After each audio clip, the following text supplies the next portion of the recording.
Welcome to the podcast. This episode is brought to you by Maison Beljanski, providing natural supplements for helping your body's healing and wellness, inspired by over 40 years of groundbreaking research.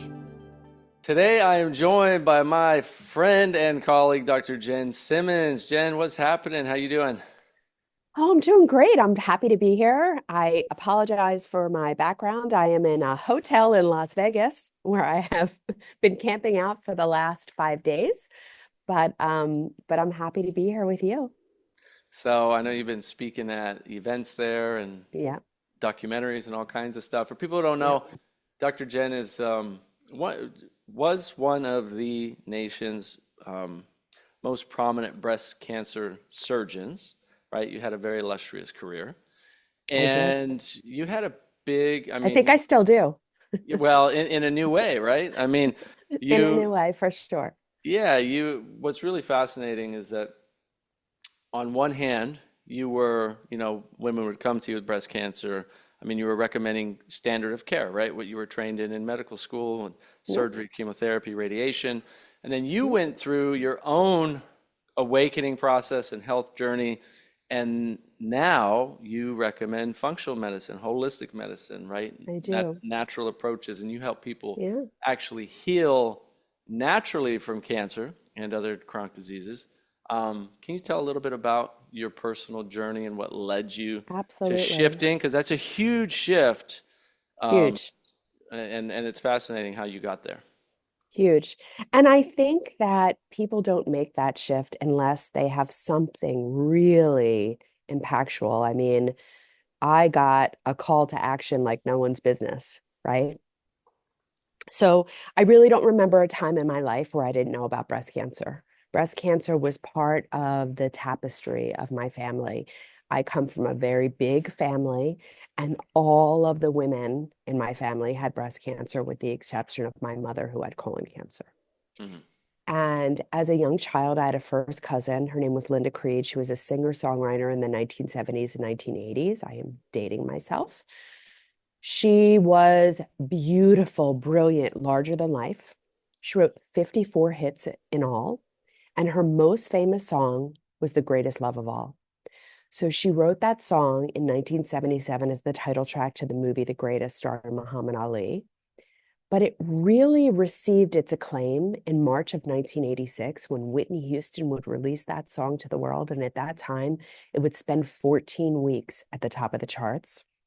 Only my cousin Linda would never know, because she died of metastatic breast cancer 1 month after Whitney released that song. I was 16 years old. It feels like yesterday. My hero died. Her life and ultimately her death gave birth to my life's purpose, because I never wanted another woman, another family, another community to have to suffer the way that mine suffered. And so I did the only thing I knew how to do. I became a doctor, the first doctor in my family. I became a surgeon. I became the first fellowship trained breast surgeon in Philadelphia. And I did that really well and for a really long time. And I was the first oncoplastic surgeon. I was the first person to combine surgery with reconstruction in Pennsylvania. And I was running the cancer program for my hospital. And all the time, a wife and a mother and an athlete and a philanthropist and all the things. And I thought I was invincible. And about 15 years into my career, I went from probably being one of the most high performing people that you've ever met to I couldn't walk across the room because I didn't have the breath in my body. And I underwent an intensive workup. And at the end of that workup, I found myself sitting in the office of my friend and colleague and physician. And he told me that I needed surgery and chemo, radiation, and these things that I said all day, every day to people without hesitation or reservation. And yet, when those words are coming at you, it's a totally different story. Mm. And This was for all an autoimmune disease, right? it was for Graves' disease. But this is how Graves is treated, especially at the point that I was.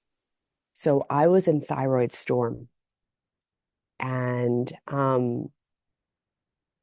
had this gone on longer, I mean, it couldn't have gone on longer. I was so sick. Had this gone on longer, I would have had a heart attack and died. But what I couldn't reconcile in that space and time is that why would God give me an organ only for me to remove it, destroy all evidence of it, and then have to, for the rest of my life, rely on synthetic hormone replacement? It just didn't make sense to me. Mm. And all I could think of in that space and time was there's something else, go find it. And I refused treatment. And my doctor said to me the same exact thing that I said to other people all the time. You know, when people would ask me what happens if I don't treat this, I would tell them that they're going to die of their disease. And that's exactly what my friend was telling me. And yet I couldn't reconcile it. So I went home and went to Dr. Google, which admittedly in 2016 was a very different thing. And in 2016, when I asked Dr. Google, how do I heal my thyroid? Dr. Google told me diet, diet, diet, diet, diet. Now, as a conventionally trained physician, all we learned about nutrition, we had 15 hours of instruction in our first year of medical school and never again. And that I am including surgical residency, which was 5 years, fellowship, which was a year. So in my 10 years of training, I had 15 hours that taught me about rickets and scurvy and little else. Isn't that crazy? So crazy, When I tell people that, crazy. they very often they're like, how is that even possible, right? Like, how is that possible that someone can go literally to medical school to learn about treating the body against diseases, right, that we know are primarily diet and lifestyle related. And Yes. out of the hundreds, if not thousands of hours of medical training, you get, what is that, 0.03% or something of the time, 15 hours or less on Yeah. nutrition, which is I for mean, things that have been cured for, centuries, right? yeah. It's like, Yeah. it's mind blowing.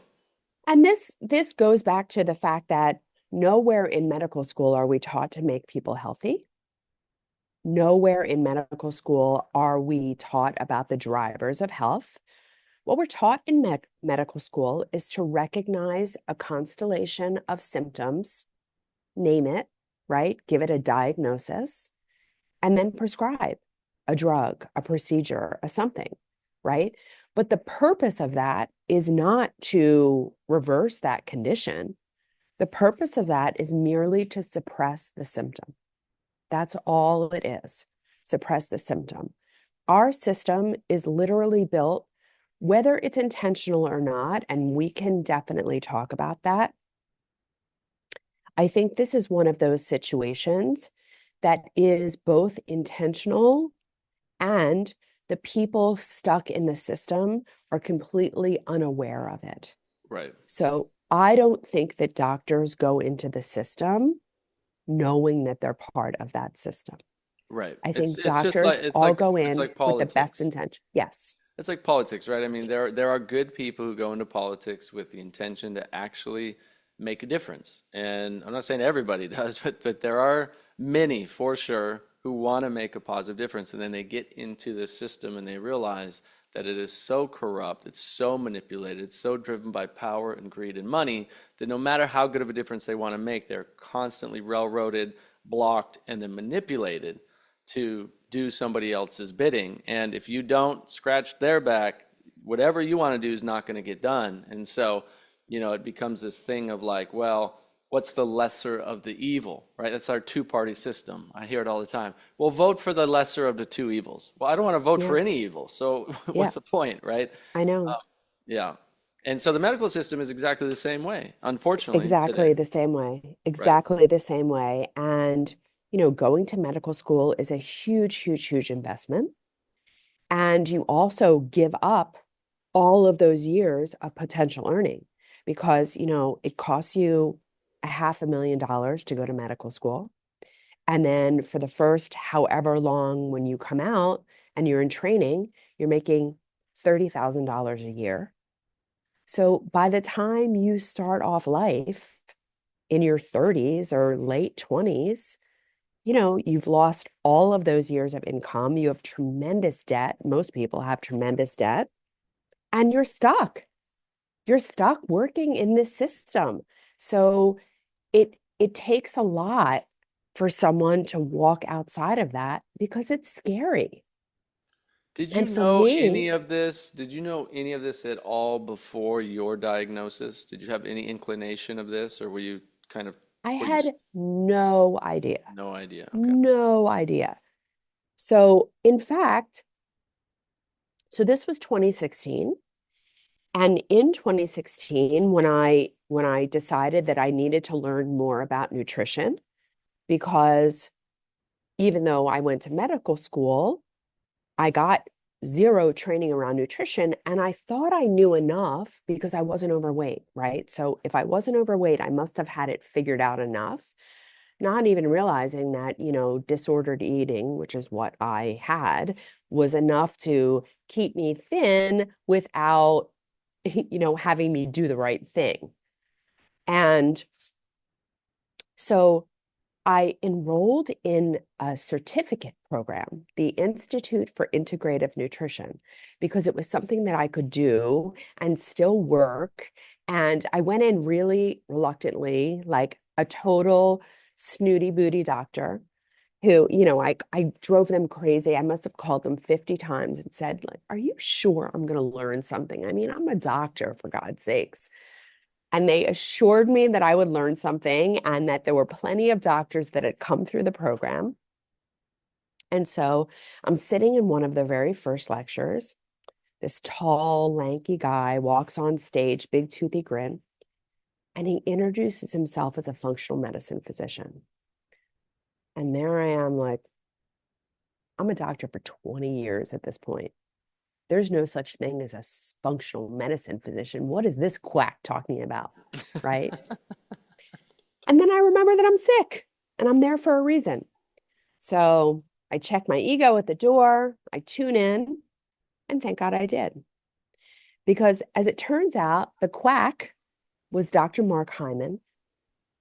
And what he would talk about in the next 2 hours would not only forecast how I was going to heal myself, but he was going to pave the way to how I was going to spend the rest of my career. Because the concept that he introduced me to that day was that, especially in the area of cancer, the tumor is not the problem. The tumor is the symptom of the problem. And unless we start to ask why is this happening? What is happening to drive this dysfunction? Because cancer is a normal response to an abnormal environment. And nowhere in medical school, nowhere in residency, nowhere in fellowship was I ever taught this. Were we ever taught to think about the root cause? We were taught to tell people that cancer was bad luck. Now, I want to be clear that this is never about blame or shame, and no one ever does anything intentionally to get cancer. Even people who smoke cigarettes don't smoke with the intention of getting cancer. People who drink alcohol don't drink with the intention of getting cancer. No one ever does these things on purpose. And yet, we have so much more control over what happens to our body than we think or give ourselves credit for.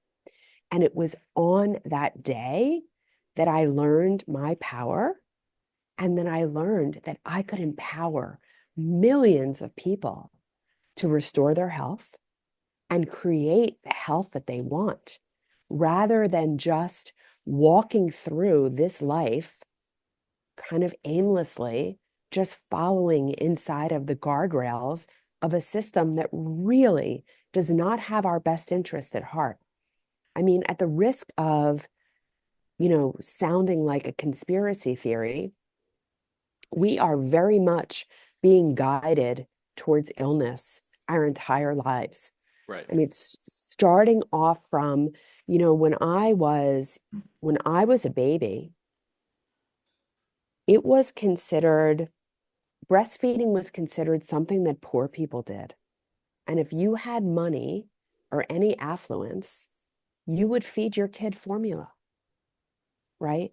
So we started off poisoning our kids early and often, right? And then all of the processed food. And, that's really having a moment right now, right? Where Hani is having a moment and Casey Means is having a moment where we're finally waking up to the fact that they're putting stuff in our food and marketing it to our kids that they're not doing for the rest of the world, even the food that they're producing for the rest of the world. Big food is producing bigger garbage for us than they are for the rest of the world. And from the very start, we are being guided towards illness and dysfunction to feed the system, to feed the medical system, to feed the pharmaceutical system. And if you're not aware of it, it just happens to you. And it's unknowingly happening, but it's happening. I mean, to that point, just break this down for a second, right? All right, you're first born into the world, usually in a hospital. Immediately, they give you vaccines, right, which are very questionable for our health. Then after that, you've got more doses over the coming months. You have to go back and get them. You're pushed towards processed formulas and things like that, which is still, as you said, wasn't some, breastfeeding wasn't very popular when you were a baby. There's still a lot of push towards getting kids on early formula and staying away from breast milk, right? So Wait, getting away from nature. even people who are breastfeeding. My best friend just had a baby in this last year, and she was very, very clear, no vaccines, no antibiotics in the eye, no formula. And the pressure that they gave her, just give him a small bottle because he's hungry. Babies are not hungry for days. So I'm sorry to interrupt you, but the pressure to supplement with formula is so, so, so strong, even in people who are insistent that they're breastfeeding. Right. And then, if you look at the ingredients in baby formula, a lot of them have maltodextrin and other highly processed ingredients, which is almost always Corn made from syrup. GMO corn Yep. syrup, things that are Yep. not nutritious for the baby. So we No. start as a baby, then they get them on these highly processed cereals and Yep. highly processed candies and sugars as early as 2, 3, 4 years old. Then you send them to school, which literally schools are fed prison food, right? The Mhm. same trucks that are delivering these highly processed, terrible foods to prisoners, which actually prisoners should be fed healthy food as well. It would change everything. But the Yep. same foods they're giving them to the kids at school, highly processed, a lot of animal product, a lot of sugar foods. And Yep. then, right, and then you go into even, teenage, and then adulthood, and it's the same thing. People are pushed towards fast food restaurants, McDonald's, Burger King, the chicken whatevers. Yep. So by the time people are 20, 25, they're already experiencing so many health issues. And so they go to the doctor, and the doctor says, antibiotics, which we know one round of antibiotics can completely destroy and disrupt the health of your microbiota, which can take Yep. upwards of over a year to try and rebalance. From Yep. one round of antibiotics, when I was a Yep. kid, I had dozens of rounds of antibiotics. It took me years and years and years to, heal from that and help my body to renourish itself. And then you go to the doctor, and then they say, "Oh, well, now we're going to get you on this medication, and then that medication, and that medication." It's just this continuous cycle of sickness and putting you on things that make you sick, and then giving you things to mask those symptoms and things that make Yep. you more sick.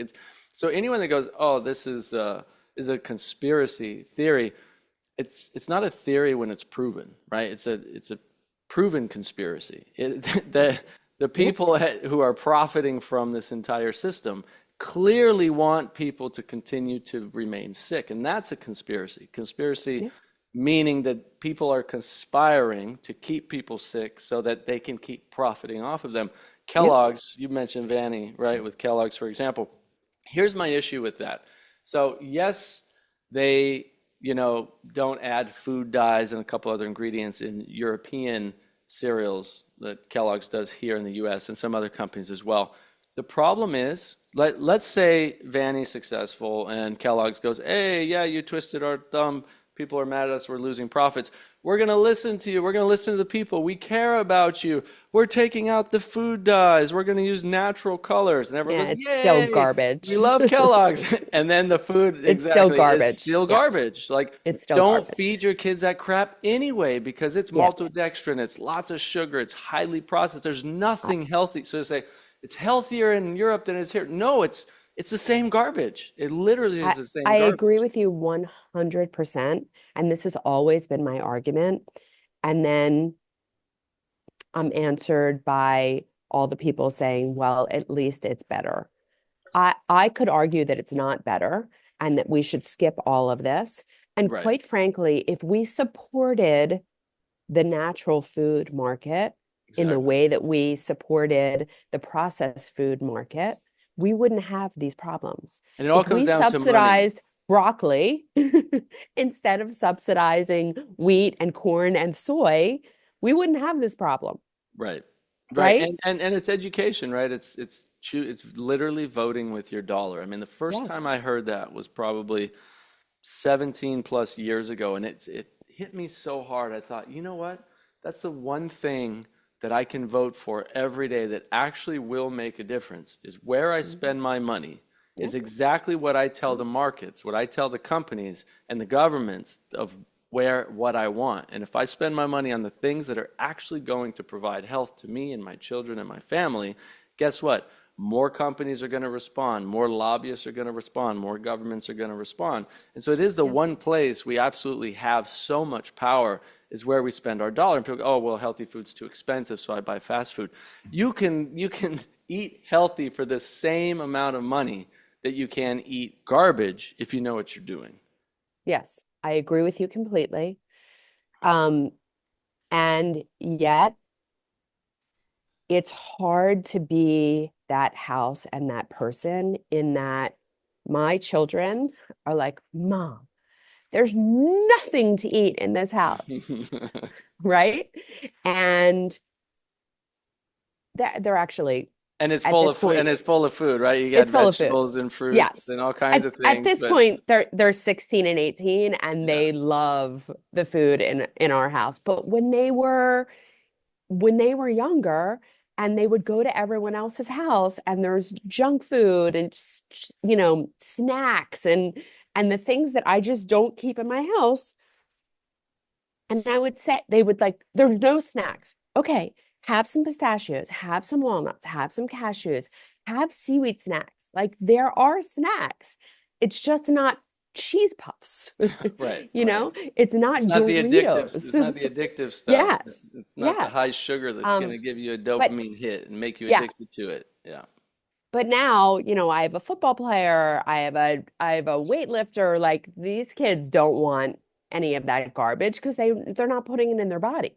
Nice. Now they know that if they want their bodies to perform, they have to give it performance things. Right. So, but it was hard being that household growing up for them. Yeah, my kid, But I mean, I get it. My daughter does great. My son's a little more challenging. He's 9 years yeah, old, and mostly because he just wants to defy everything that we tell him at this stage, yeah, right? yeah, But I want to go back a little bit. So, when you were diagnosed with Graves' disease, and then you said, "I'm going to learn functional medicine, diet, lifestyle, do what I can to heal this naturally." What were the core things that you learned that you implemented in your own life that then you saw yourself get better? yeah. So for me, first of all, I immediately enrolled in the Institute for Functional Medicine, and I spent the next 3 years really submerged in the study of functional medicine. And for me, I was very, very eating disordered. I used to think that birthday cake was a food group.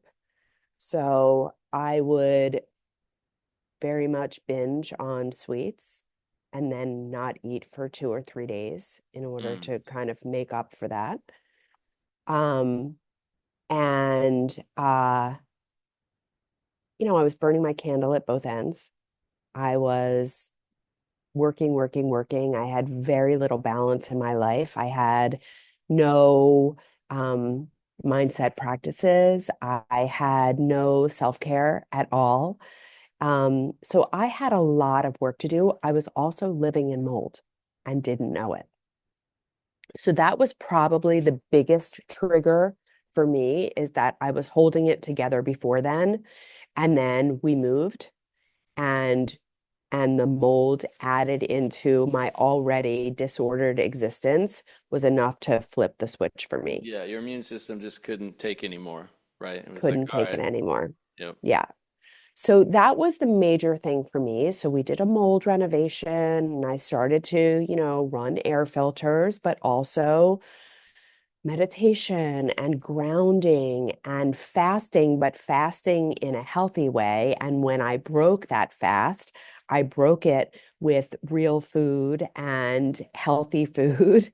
And I also was not supplementing, which was a huge problem as someone who is plant-based, because it's very, very difficult to get enough B12 unless you're supplementing, if you're entirely plant-based. I don't like to use vegan because, as people often remind me, Twizzlers are vegan. So I was whole food plant-based. Now, you started that in 2016, 2017, or you were So before? when I was 11 years old and at summer camp, my grandmother brought an article for me to read. It was by none other than Dean Ornish. And I had no idea who he was at the time or what that meant. But she brought me this article saying that, and she told me it's too late for me, because she was, 70 years old at the time, but it's not too late for you. So you can stop eating meat, and you can be healthy. And so I just stopped. And um there were, times along the way where I went back, but that for the most part, me inherently in my soul, I'm plant-based. With the cold and flu season here, it's critically important that we enhance and strengthen our immune systems. Yes? Would you agree?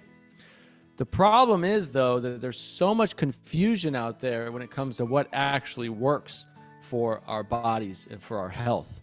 Well, I'll tell you what I used. I used Maison Beljanski's wellness products.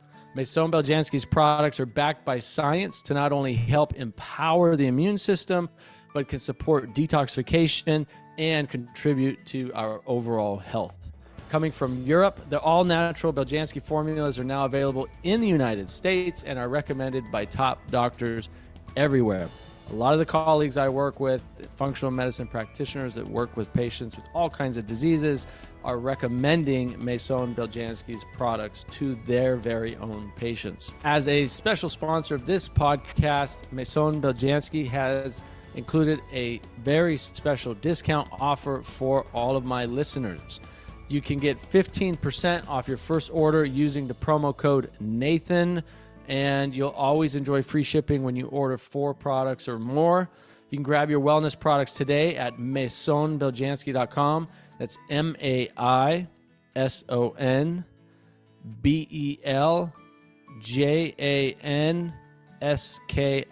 maisonbeljanski.com, and use code Nathan for 15% off.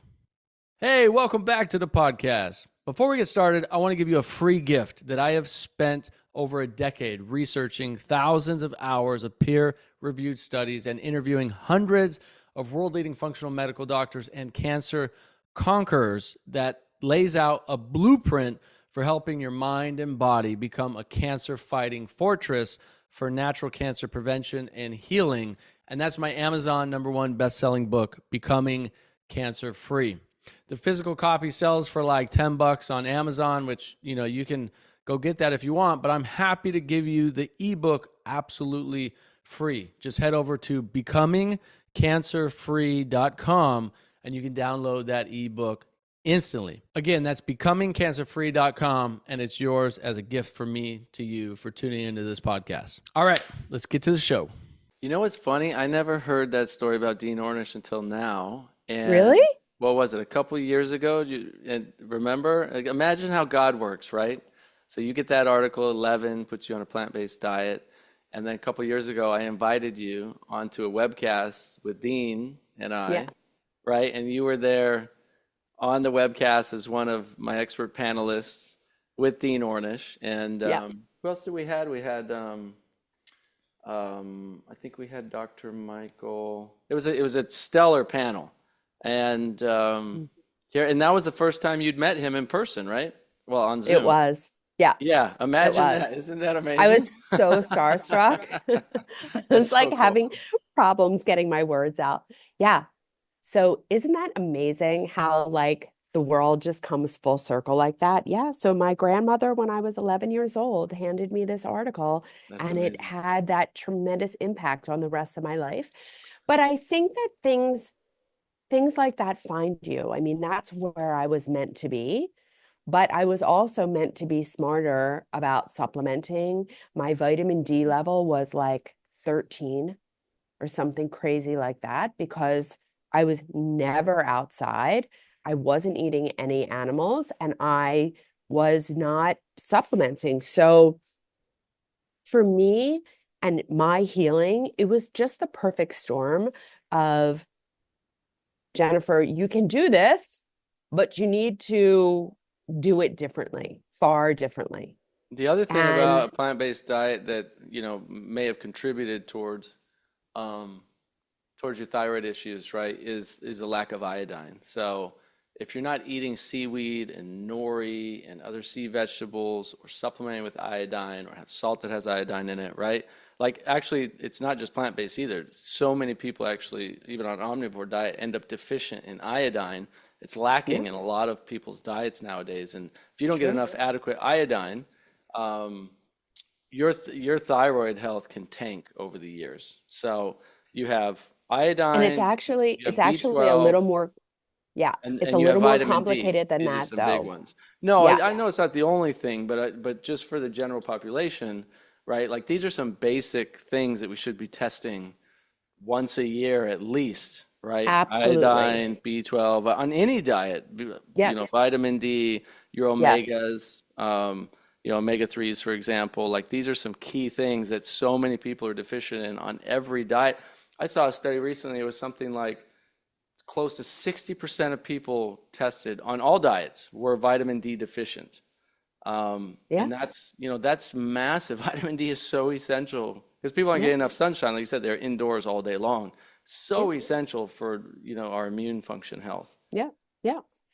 And I think another part that few people realize that I'm actually excited about this administration because I pray that this is one of the major things that they take care of. But fluoride in water, fluoride in toothpaste, fluoride has more affinity than iodine will in thyroid hormone. So it will replace that iodine molecule. And so for people who are having symptoms of hypothyroidism, and you check their thyroid levels and their thyroid levels are normal, they can have normal thyroid levels, but if a fluoride ion is sitting there instead of an iodine ion, they're not going to have functional thyroid hormone. So many people have fluoride in their diets, have bromide in their diets, that this is causing them to have dysfunctional thyroid hormone. And I, up until that point, thought fluoride was a good thing. Thought Right. fluoride was essential. I mean, that's what we were taught. there's still most of the practicing dentists out there think that fluoride is essential and helpful. I mean, I get the stink eye every time my kids go to the dentist because they're like, can we give them a fluoride treatment? I'm like, hell no. You may not give them a fluoride treatment. Thank you very much. So, And and just to clarify, I know you're on the same page as this, tiny amounts of fluoride in certain foods and things in nature that end up in our diet, that's very natural, that's very normal, that's healthy, right? But drinking fluoride in our water every single day is like, you know, putting mercury in your mouth in your dental amalgams that are off-gassing every single day and thinking that mercury, which is a neurotoxin, carcinogen, cancer-causing element, yeah, it's natural in nature, but it doesn't mean we should have it in our mouth, off-gassing in our mouth every single day. yeah, It's also true with fluoride. yeah. Um, and brushing your teeth with it every single day Right. is a huge problem. This is why A I huge started problem. filtering. We switched to fluoride-free toothpaste and started filtering our water probably 17 years ago, I would guess, and have always, those are two simple things. You can get fluoride out. You don't have to wait for RFK to do it, which would be great because he'll help millions of people. Yeah. But just filter your water and use, Yep. a healthy fluoride-free toothpaste. Yeah. Yeah, absolutely. Revitin from our good I friend Dr. Jerry Curatola. That's a great option. love it. Yep. Yeah. Love Revitin. It's an amazing option. And even if you're not prepared to put a filtration system on your water, you can get a Berkey filter for your countertop and just filter your water, filter what you drink and what you cook with so that you are not ingesting excess fluoride. Exactly. And, these are things that I did not know. So it took me a long time to heal because I was learning all the way and implementing what I was learning, but I didn't get that all at once. And it took a lot of experimentation. And I should have gotten help and I didn't because I didn't know what I didn't know. And and I also learned along the way that there were so many things that contributed to my to my complete crashing that I didn't even know about. I mean, you brought up antibiotics. So I had strep throat, I don't know, 100 times as a kid. They finally took my tonsils out when I was 17. So the number of antibiotics that I had as a child, I mean, I can't even begin to measure. And you brought up the fact that antibiotics have a profound effect on your microbiome and it takes a long time to restore that. Every dose of antibiotics that you take increases your risk of cancer. Every dose, right? So we as a society, I mean, this is known, right? Like I'm not speaking any revelations here. And yet, for years in my practice, antibiotics were just given out. Like if anyone had a sniffle, if anyone had an anything, oh, just go on a Z-Pack, right? They were just liberally used in the 90s, in the early 2000s. And something about prophylactic antibiotics never sat well with me. Like I never understood giving mostly what bothered me in my surgical practice about using prophylactic antibiotics was, there's a certain percentage of people that are going to have an anaphylactic, like a life-threatening reaction to antibiotics. So for me, my my infection rate was way lower than that anaphylactic rate. So I stopped using prophylactic antibiotics in Mm. my practice from the start. As soon as I came out of fellowship, when I started my own practice, I just didn't use them because I didn't believe in putting extra things in people. So, I think there was something always a little intuitive about me, not much. I'm not giving myself too much credit. Not much, but there was always something a little intuitive about me. So, yes, plant-based for many, many, many years. Um, and then when when my body crashed, I was able to see that as opportunity. And I think that that is the biggest gift in it all, because most people, when they get a diagnosis, they see it as a punishment. And I understand that. I mean, it's really easy to feel badly about it. It's really easy to feel terrified and nothing else. But if you can back up from that and just gain a little perspective, and this is mostly the reason why I wrote my book, The Smart Woman's Guide to Breast Cancer, which I have a copy right here. If you can, with rare exception, breast cancer is not an emergency. It feels like an emergency. It feels like an emotional emergency. But with rare exception, and I can talk about those exceptions, if you have inflammatory breast cancer, that is a very rare form of breast cancer where you go from having a normal breast to a breast that's filled with tumor in about a month. And you have redness and it basically looks completely inflamed.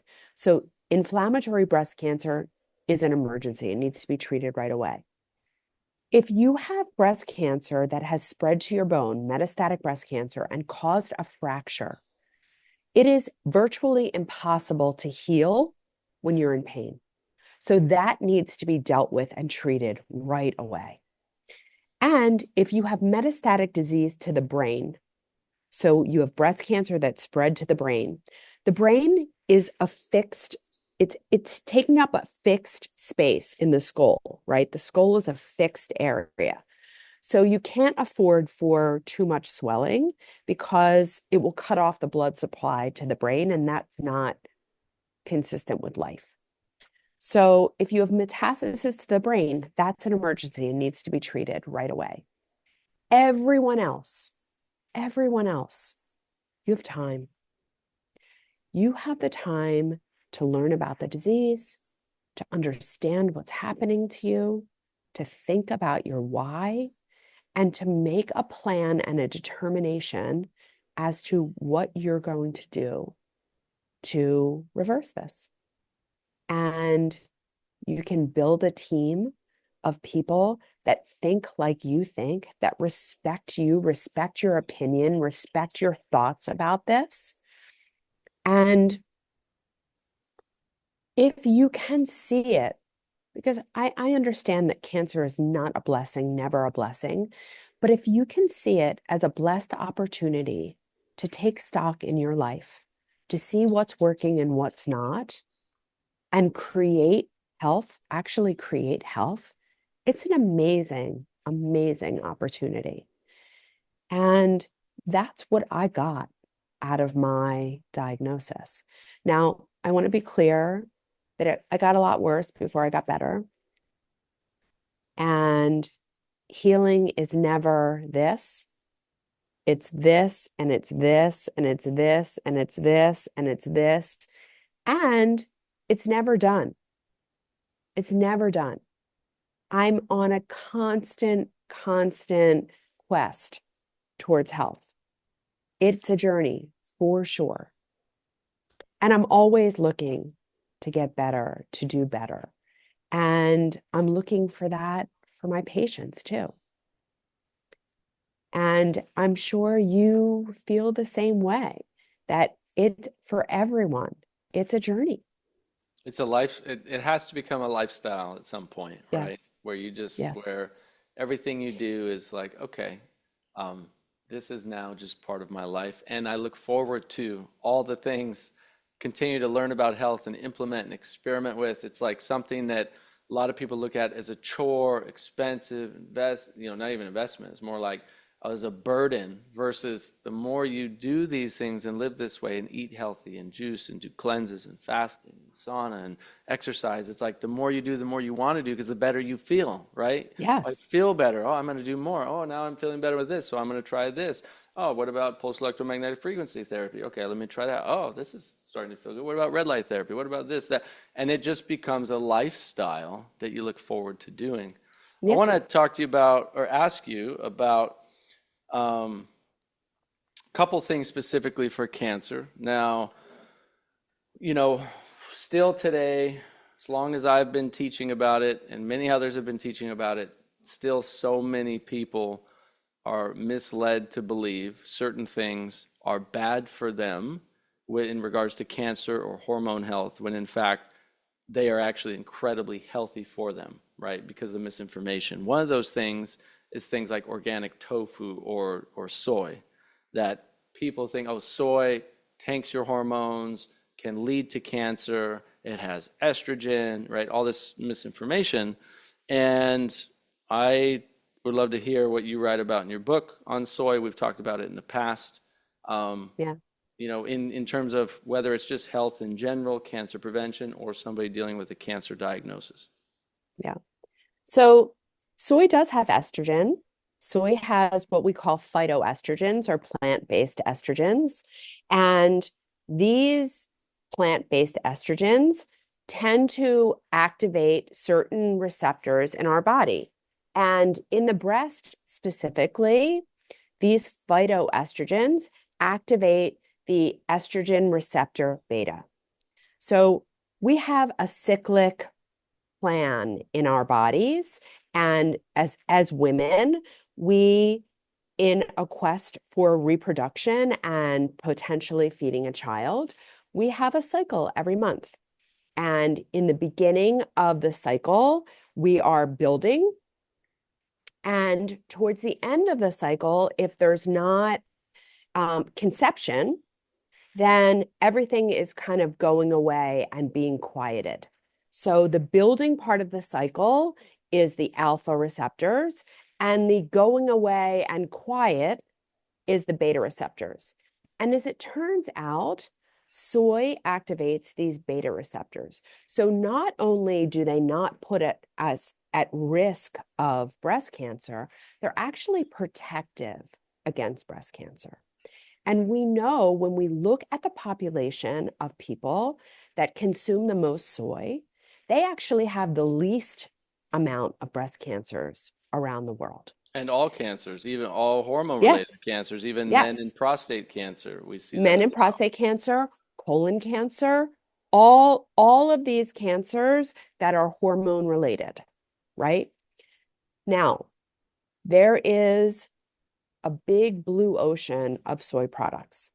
So when I encourage people to eat soy products, I am talking about organic soy products. I'm talking about non-GMO, non-genetically modified soy products. I'm talking about the soy products that our bodies are recognizing, that haven't been manipulated by man, right? The things that occur naturally. And also, they should be minimally processed.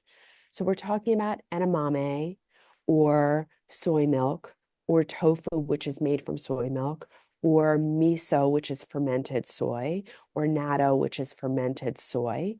But, or I already said tofu, right? My brain's like, tofu. Yeah, tofu. The yeah, other good one is tempeh, which is kind of a tempeh. fermented Yeah, as well. Yep. yes, yes. So these unprocessed or minimally processed forms that are organic, that are non-GMO, these are very protective against breast cancer and like diseases. And you should not fear soy. There's absolutely no reason to fear soy. The fear of soy comes from a complete misunderstanding about nutrition and the relationship of estrogen to breast cancer. Because most doctors, unfortunately, believe that estrogen causes breast cancer, which is a ridiculous, ridiculous notion. So if you believe that estrogen causes breast cancer, you have to believe that every woman was put on this earth with the purpose of developing breast cancer, right? It's absurd. It's ridiculous. And the reason that doctors believe that is because of the pharmaceutical industry and the drugs that they've developed to block estrogen. And so they created this very, very kind of elementary explanation, and everyone bought it. And now it's because it's so simple and seemingly logical, it's accepted. It just happens to be wrong.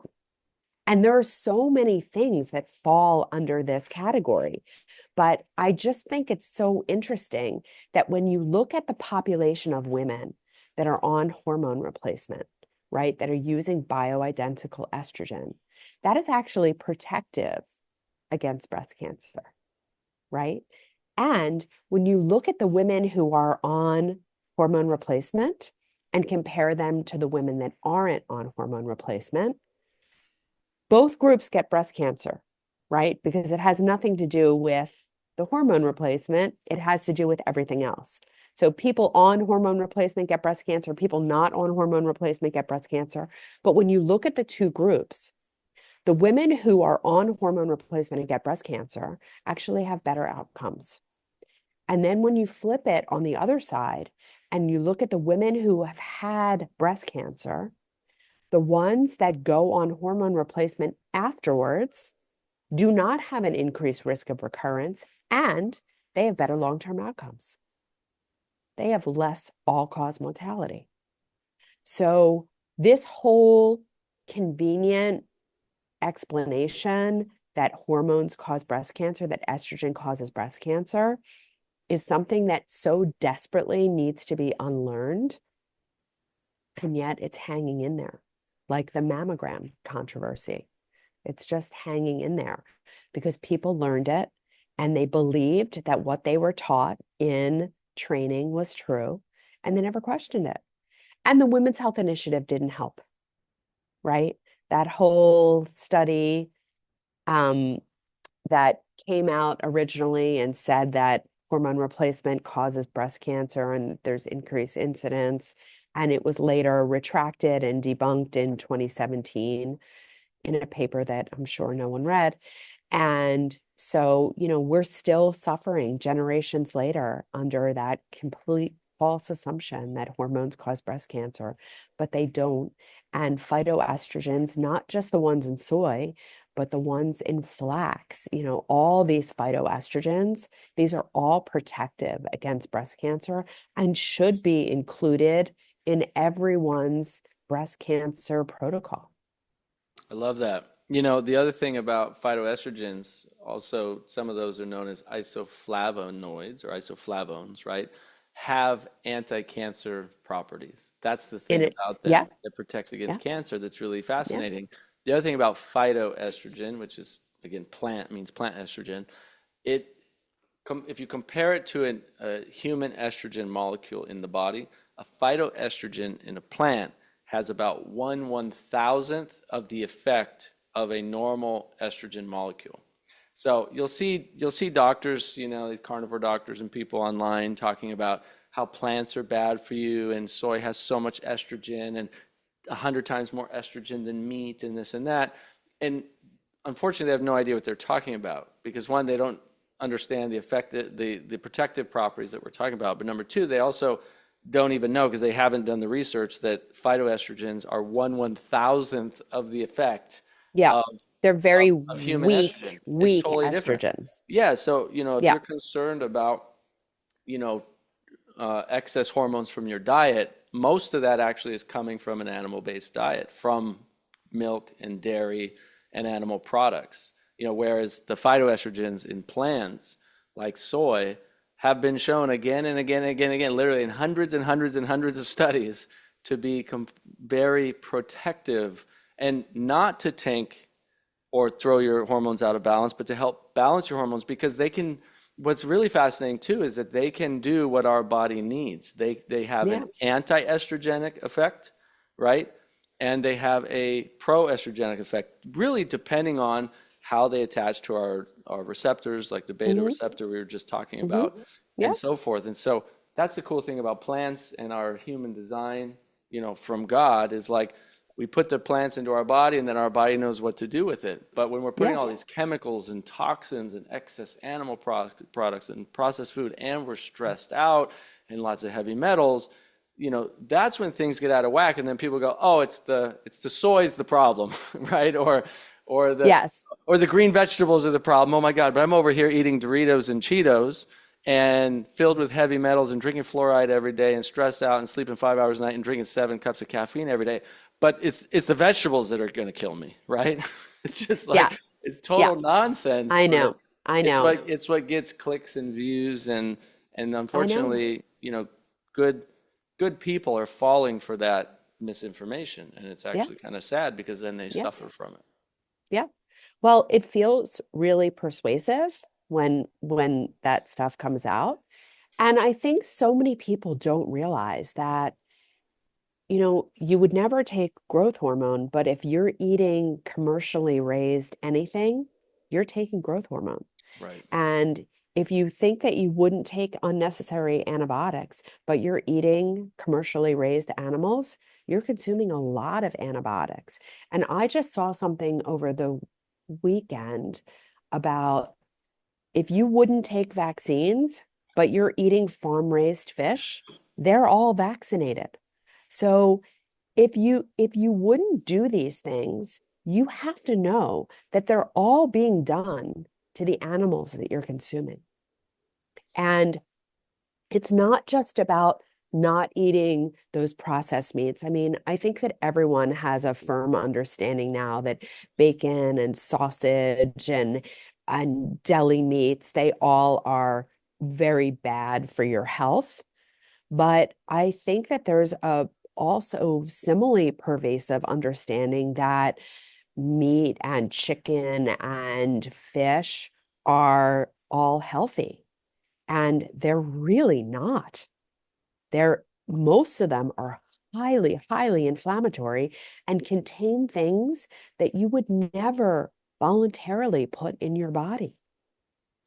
Right. And it on the other end of that spectrum, right, if you listen to any of these, medical doctor health influencers on Instagram and so forth now that have millions and millions and millions of followers, they're telling everybody, no, eat more butter, eat more bacon, eat more tallow, eat more beef, eat more meat, right? And to their credit, they're saying, hey, cut out the processed food and just eat, grass-fed, grass-finished beef and things like that, right? They're going for a more natural approach, which is great on any. We could agree on that on any diet Yeah, philosophy. we Is can we the can more all natural it agree is, that no one should be eating processed food, right? right? No We can processed all agree food, on that. no processed sugar, right? Whatever you're doing as close to nature as possible. But the problem is, and now you can see people who've been following these diets for because this is so new that no, I mean, there's no long-lasting civilization in the world that has lived on a 100% animal-based diet and lived for 70, 80, 90, 100 years. It doesn't matter what people tell you. It doesn't exist because even the hunter-gatherers lived on a 70% plus plant-based diet. Even Hmm. the longest civilizations around the world that have animal products in their diet, like blue zones, for example, many of them only ate animal products once or twice a week, not three Hmm. times a day like people are doing now. And I now know. you'll see people posting, I followed the carnivore diet exactly. I ate the cleanest meat and beef tallow, tallow and butter and all this stuff. And now I've got all I these could just digestive issues. I've got vomit from you inflammatory. saying that. Right? Isn't that crazy? I've got all, and you can see people posting now. I did it because I thought this was good for me, and now in 1 year, 2 years later, they have all these unbelievable health issues. And people go, "Oh yeah, they do that. They get that on the vegan diet too." Yeah, they get it on a junk food vegan diet, right? But when you're on a real whole food, organic, plant-based vegan diet and plant-based diet, and you know what you're doing, you're getting the right nutrients. You supplement with Yeah. a couple of things you supplement with. You get the rest from Yes. your real food. People don't have those issues. We see them reverse those issues all the time.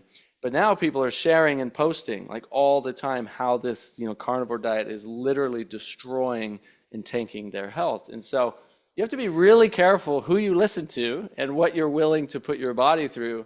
And I if you're going to know. experiment with things like that, make sure when things are going south, when you're already 6, 8, 10, 12 months into it and it's getting worse and worse and worse and worse, 18 months into it, things are going bad, right? Don't be so attached to that thing that you're not willing to let it go and do something better. Yeah. And I think in general for women, carnivore diets are not good. They're just not good. Um, I know that everyone, when they start off, they feel better, but I think that that is due to the fact that they're cutting out junk food, they're cutting out processed food. So maybe in the beginning they feel better, but in the long term, it's a very inflammatory diet. Right. It's a highly inflammatory diet. And we are not meant to eat a low fiber diet, and especially in this day and age, because we are living in a very, very unique environment that we have not known ever, right? We are not living on our grandmother's earth. We're not even living on our mother's earth. And the earth that we live on now is exponentially more toxic. And we need way more fiber in our diet than we ever did before to help with detoxification. You definitely need those other practices. You need to sweat. You need to not be constipated. And so, moving your bowels 2, 3 times a day, like we should all be like children and dogs. Every time you eat, you should be pooping. And we need to be getting rid of those toxins. So drinking filtered water, making sure that you're moving and then sweating. And a high fiber diet is one of the ways that we can help ourselves detoxify. And if you're not getting that and you're not doing that, you're not going to survive in this environment. It's even when you think you're not doing it, like for instance, here I am in Vegas for a conference and I'm filming and I'm living in this totally, totally, totally toxic environment. I'm not putting perfume on, but I'm surrounded by it. I'm not smoking, but I'm surrounded by it. I don't intend to suck up car exhaust, but the only way that I can get my steps in is if I go outside and walk on the strip, right? So these are the choices, and we are being inundated by toxins all the time. And whether you are doing it intentionally or it's just coming to you unintentionally, we have to give our bodies what they need to be able to get rid of this, to be able to detoxify it for us. And a high fiber diet is one of the tools that we desperately need, What are some of desperately those, need. what are some of your top favorite foods to add to a, high fiber diet or just a Yeah, healthy diet in general? What are your yeah, top, I don't know, 5 to 10 foods people should be aiming for, yep, throughout the week? absolutely. So every single day, I think people need to be eating leafy greens, eating the cruciferous, which is very rich in sulforaphane and DIM and indole-3-carbinol, things that help us to detoxify our hormones. So leafy greens, the cruciferous, stuff from the onion family, stuff from the garlic family, and mushrooms. I'm very, very big into mushrooms, especially medicinal mushrooms. And the medicinal mushrooms are broken up into the culinary and non-culinary. And I think you should be doing both every single day. Mushrooms are the detoxifiers of nature. I think it's so interesting. Do you remember the Exxon Valdez spill? Yeah. Do you remember that? Do you know how that was remediated? It was with fungi, wasn't it? They put spores in the Yeah. ocean. Yeah, it was They spores, put, fungal spores, yeah. yeah, I can't remember if it was either oyster mushroom spores or or shiitake mushroom spores, but one of the two. And that's how they cleaned up the ocean. Because what mushrooms do is they take this decaying matter in nature and they transform it into that beautiful fruiting body. And everything that it does in nature, it does in your body. So it completely helps our damaged and dying tissues. And it supports immunity. It's antibacterial, antiviral, antifungal, helps to detoxify what we're breathing in, what's coming in through our skin, what's coming into our gut. So I love, love, love mushrooms. Yeah, And then, I just want to double check this because now again, if you want to find the truth about something, you have to dig deeper than the first page of Google. But they're saying no, the Exxon Valdez spill was not cleaned up with fungal spores, but microorganisms. But microorganisms, including fungi, did play a role in reducing the environmental impact of the spill. Microorganisms such as fungi, bacteria, and yeast are able to consume petroleum hydrocarbons, which are essential for their growth. These microbes are already present in the water, but proliferate quickly during a spill. Other methods used to clean up the Exxon Valdez spill included burning, mechanical cleanup, chemical dispersants, skimming oil. So it's weird because okay, I had heard that too at some point ago, a long time ago. So when you mentioned it, I was like, oh yeah. But maybe this was it, was that, they helped, fungal spores, bacteria helped, microorganisms helped, but company didn't technically use them, I guess. okay, there you Apparently. go. I stand Gotta, corrected. well, I want to, always fact check and double check these things for ourselves because you never know. So Yeah. that's interesting.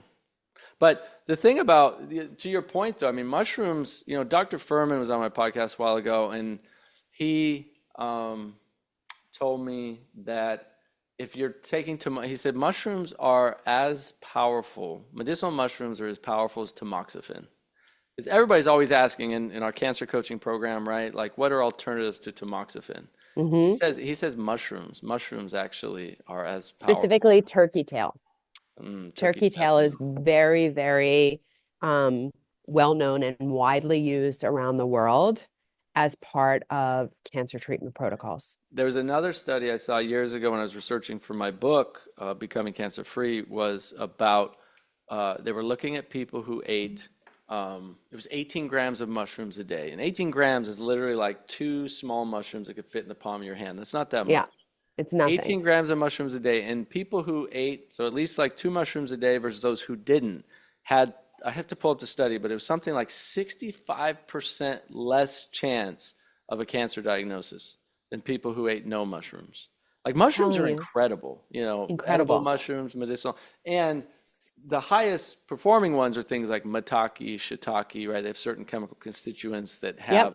higher anti-cancer properties. But any mushrooms, I mean, whether it's creminis or it's button mushrooms or Yeah. it's They portobello that you can get they at the all have, store. yeah, they Yeah, all have really they all have aromatase inhibition. So they all prevent excess production of estrogen, which right. for some people, even though their systemic levels of estrogen aren't elevated, a tumor, in order to kind of propagate its growth, can influence the tissues around it to produce more estrogen to help it with growth. And so, which should not be confused with causation. This is a survival mechanism. Again, cancer is a normal response to an abnormal environment. And when the breast cells feel threatened because their environment has shifted, they undergo a transformation and they go into survival mode. Right. And Well, so, really, the key to cancer reversal is to shift that environment from that chemistry of stress to the chemistry of joy. it's like saying sugar causes cancer, so stop eating berries and fruit, right? And Right. that's the illogical. Well, it's Yes, logical, but it's not accurate because it's sugar, not accurate. glucose, fructose that's inside fruit and berries is not the issue that's causing cancer, right? No, Yes, cancer can get a large percentage of its fuel source from glucose. That does not. It can also get it from other sources, glutamate, for example. It doesn't mean that fruit and berries in their whole form is causing cancer. We should avoid them. And in fact, studies show that the more berries you add into your diet and certain fruits, actually cancer risk goes down because Hmm. it has all the other anti-cancer properties in there, the fiber, the Hmm. water, the minerals, the vitamins, the The phytonutrients. anthocyanins. Yes, yes, Exactly. yes. So processed sugar, sure, absolutely. We should avoid that at all costs if you have a Yeah. cancer diagnosis. Yeah. But then to make that conclusion that, oh, fruit is also bad, that's what most people do. So, I mean, I gave a talk this last weekend at a retreat, and there's a woman in the audience that said, "Oh no, fruit's bad. I heard that fruit's bad. It's got too much sugar, so stop eating fruit." And I'm like, you need to be eating 5 to 7 pieces of fruit. Let's just say 5 pieces of fruit every single day if you want to be healthy. Like if we're talking about avoiding a cancer diagnosis and helping your body heal and thrive, we should be aiming for 5 pieces of fruit, not Yeah. avoiding it at all costs.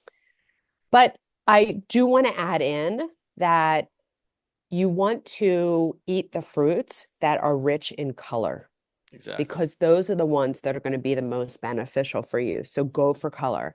But putting berries in your diet every day is highly, highly, highly beneficial. And that sugar that's in them is not really available because it's bound to the fiber of the fruit. So it doesn't, they tend to, although I think everyone should check for themselves, they tend to not elevate your blood sugar, and because they are bound to fiber.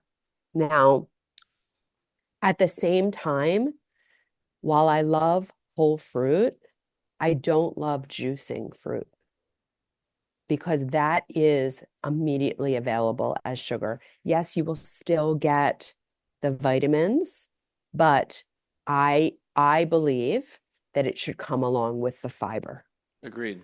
And to your point on, spiking blood glucose or spiking insulin, for example, like people eat fruit and let's say they have type 2 diabetes and they go, yeah, I get a spike immediately.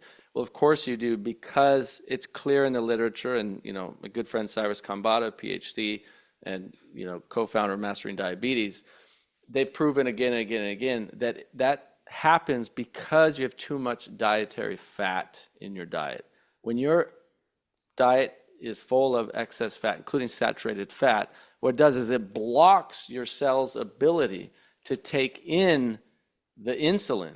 And so when that happens, your body keeps having to work against that. And so when the glucose comes in, when you're insulin resistant, right, which is pre-diabetes, type 2 diabetes, 1.5, et cetera, then your body Mm-hmm. can't process that glucose properly, even when so fruit juice is one thing, even the glucose attached to the food, because you have too much dietary fat, you're still going to have those problems. And so what they do, and they see it with thousands of people, they reduce the fat significantly, even healthy fat, but maybe 15% of your diet. They increase the healthy carbohydrates, right? Grains and beans and fruits and berries and all these things, squash, sweet potato, all of that. And then all of a sudden, they see that, oh, you become insulin sensitive, and very often type 2 diabetes goes away, and you can have all the fruit and everything that you absolutely want. And so it's really fascinating when you learn these biological mechanisms. It's like, oh, I have too much saturated fat or too much animal fat or too much dietary fat in my diet. Let me reduce that and increase the healthy carbohydrates, which is what our brain and body thrives on anyway, right? It's like Yeah. that's what our body needs, is that glucose and fructose, and that's where, our main fuel source comes from. Yeah. I also think the order in which you eat matters.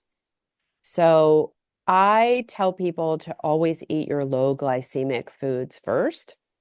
And then I generally recommend fruit at the end of the meal. But if you're having a smoothie that has all your vegetables in it and your plant-powered protein powder in it, and and I do advocate for like avocado as a healthy fat in your smoothie. Um, but I also put in frozen cauliflower and spinach, and that's really the base. I'm giving you my daily smoothie right now. Um, and then uh, and then berries. That's where but I also think that there is still individuality, And what works for me maybe doesn't work for you, and what works for you doesn't work for me. But we do have some guidelines, we do have some guardrails.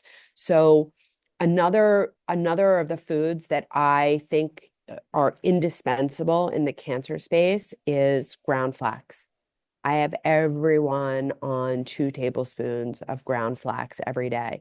And you can either put it as a salad topper, you can put it in your soup, you can put it in your smoothie, but this is very rich in phytoestrogens. It's also an amazing, amazing source of fiber. And I love it, and it's a must. Um, Another superfood for me is Brazil nuts. And I tell people to have 2 every day as their source of selenium. And I love energy bits, which is spirulina and chlorella.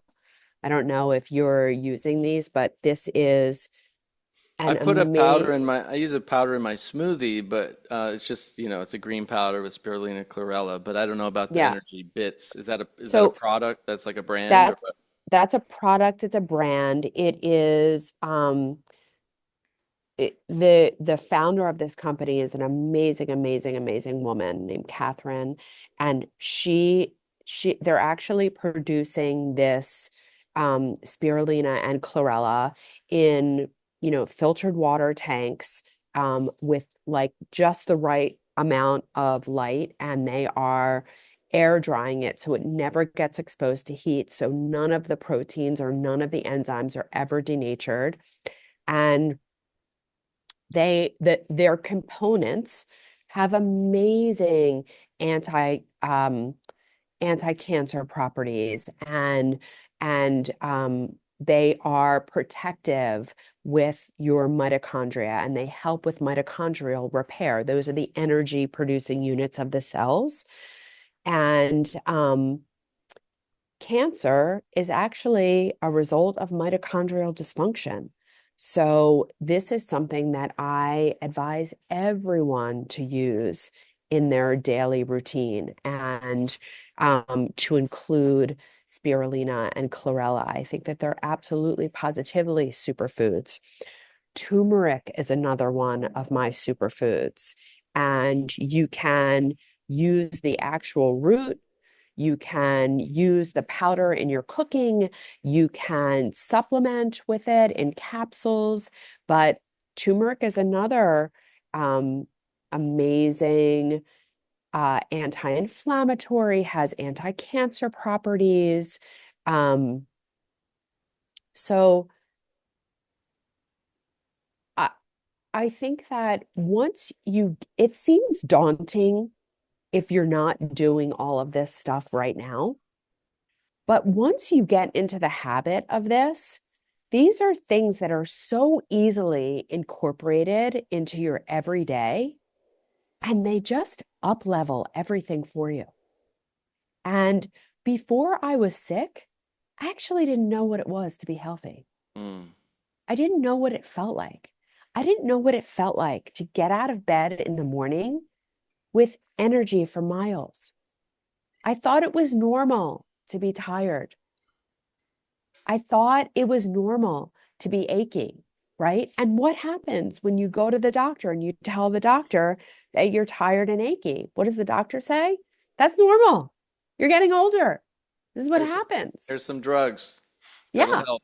Yeah. Yeah. Take some ibuprofen, Yeah. get yourself going. Here's some NSAIDs, and we'll block Yeah. the pain, we'll block the Yeah. inflammation, but we're going to destroy your gut in the Yeah. meantime, which will lead to depression and potentially cancer and autoimmune disease. But Yeah. let's just block the pain. You'll be okay. Right.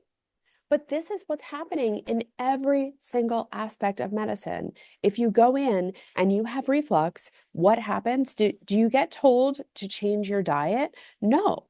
You get put on either proton pump inhibitors or antacids, right? If you go in because your joints are achy and you have pain, what happens? You get prescribed NSAIDs and get told to take them every day. If you can't sleep at night, and you're waking up every night at between 1 and 3 in the morning, which we know is a detoxification issue, what happens? You get prescribed a sleeping medication.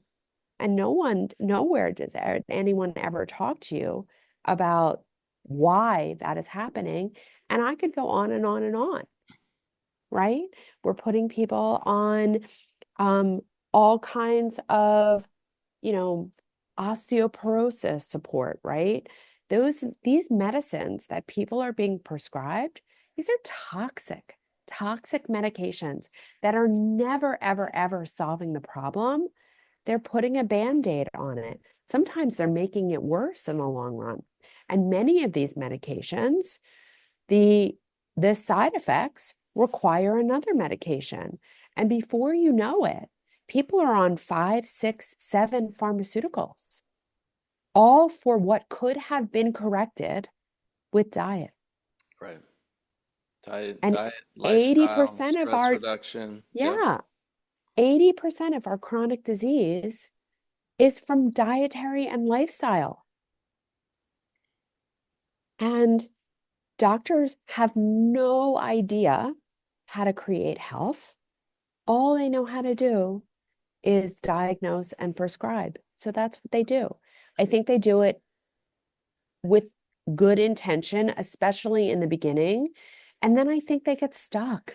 Right. And they don't even know that there's an alternative. And I didn't know that there was an alternative. Well, I'm glad that you broke out of that cage, and thank God for the autoimmune disease that you were diagnosed with, because it helped you discover everything you've learned and continue to learn and be able to help so many people around the world. So I know we're unfortunately out of time. The time just flew by so quick. It does. It always does. I always love talking with you, Jenn. Thanks so much for coming on the podcast. And where can people get in touch with you? Buy your book? You've got an incredible book that's been released. So breast cancer, if that's your concern, runs in the family, or you're diagnosed or want to prevent it, this is a book I highly encourage everybody to go buy. I know it's on Amazon, Barnes & Noble. Is that the best place for people to go and get it? Yep. Just right on Amazon, The Smart Woman's Guide to Breast Cancer. And then I have many programs where I'm working with people for both as a group and one-on-one. I have an online course for someone who is starting off and wants to really learn how to take control of their health. So my website is Real Health MD. So just go to realhealthmd.com. I also have a podcast. It's called Keeping Abreast with Dr. Jenn. We release a new episode every Monday, and you can get that wherever you get your podcasts. And you can follow me on any of the social media outlets. I'm at Dr. Jenn Simmons, and my Jenn has 2 N's. Dr. Jenn Simmons with 2 N's. Thank you again. Thanks for coming on. Love this conversation. And we covered a lot, and I think there's still 100 other things we could talk about, so maybe we'll have to do it again in the future. But appreciate you so much. Thanks. Happy to do it. Happy to come on again. Great to see you, Nathan. Thank you for listening to the Nathan Crane Podcast. Please make sure to subscribe and share this on social media. Then head over to nathancrane.com for your free ebook. So when we're talking about, what are these underlying causes and conditions of these chronic diseases, cancer, diabetes, heart disease, they all have very similar, if not identical, causes. And that's the thing, is when we get to the root cause of these diseases, we can not only prevent these diseases from ever happening, but empower our bodies to heal from them. In every one of our cells, we have tens and hundreds of thousands of chemical reactions that are happening every second that are cycling back and forth. It's like sort of a yin and yang. And, for me, the soul's purpose is evolution. It doesn't care about comfort. It cares about evolution. And so I think so long as we are following our soul, then we will evolve. And I think what sometimes blocks us from living our purpose, from manifesting that next level of our expression, is we have not evolved. There is also time for letting go all the expectations and relax and just breathe and be grateful for what you have achieved.